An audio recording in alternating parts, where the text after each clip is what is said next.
ಹರಿ ಓಂ ಶ್ರೀ ಗುರುಭ್ಯೋ ನಮಃ. ಶ್ರೀ ಗಣೇಶಾಯ ನಮಃ. ಸ್ಥಳ ಪುರಾಣದ ಒಂದು ಸುಂದರವಾದಂತಹ ಕತೆ ನೋಡಿ. ಶನಿದೇವನು ಶನೇಶ್ವರ ಮಹಾರಾಜನು ಶಂಕರನ ಬಳಿ ಬಂದು ಹೇಳ್ತಾನಂತೆ, ಹೇ ಪ್ರಭೋ, ಈಗ ನಿನ್ನನ್ನು ನಾನು ಕಾಡುವ ಸಮಯ ಬಂದಿದೆ.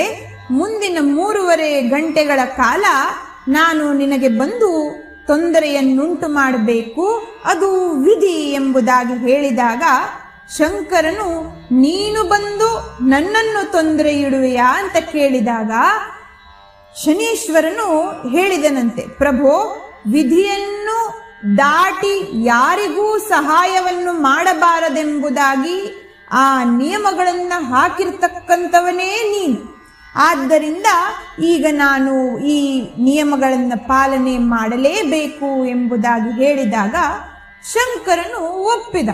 ಸರಿ, ನಿನ್ನ ಏನು ಆಟಗಳುಂಟೋ ಅದನ್ನು ತೋರಿಸು ಎಂಬುದಾಗಿ ಶಂಕರನು ಕೂಡಲೇ ಒಂದು ನದಿಯಲ್ಲಿ ಹೋಗಿ ಒಂದು ಕಮಲದ ಒಳಗೆ ಬಚ್ಚಿಟ್ಟುಕೊಂಡು ಕೂತ್ಕೊಂಡಂತೆ.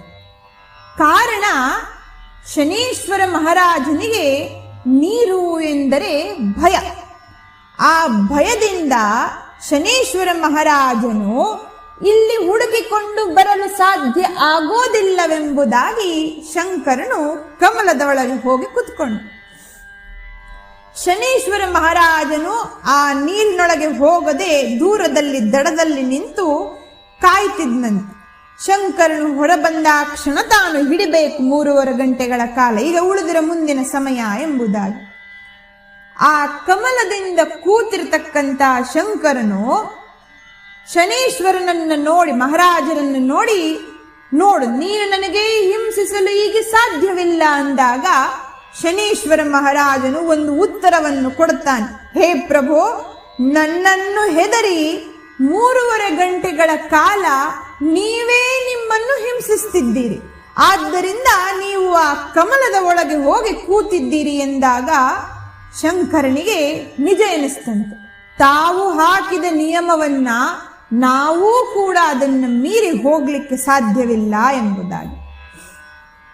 ಈ ಸಂಭಾಷಣೆಯನ್ನ ಕೇಳಿರ್ತಕ್ಕಂಥ ಕಮಲ ಪ್ರಾರ್ಥನೆಯನ್ನು ಮಾಡ್ತಂತೆ ಶಂಕರನಲ್ಲಿ, ಪ್ರಭೋ, ನೀನು ನನ್ನಲ್ಲಿ 3.5 ಗಂಟೆ ಕಾಲ ಕುಳಿತಿರುವುದರಿಂದ ನನಗೂ ನಿನ್ನ ಸೇವೆಯ ಭಾಗ್ಯವನ್ನು ಮುಂದೆ ನೀಡುವಂತ ಬೇಡಿದ್ದರಿಂದಲೇ, ಶಂಕರನು ವರ ನೀಡಿದ್ದರಿಂದಲೇ ಕಮಲವನ್ನ ನಾವು ಎಲ್ಲಾ ಪೂಜೆಗಳಲ್ಲೂ ಉತ್ತಮವಾದ ಹೂವೆಂದು ಉಪಯೋಗಿಸುತ್ತೇವೆ.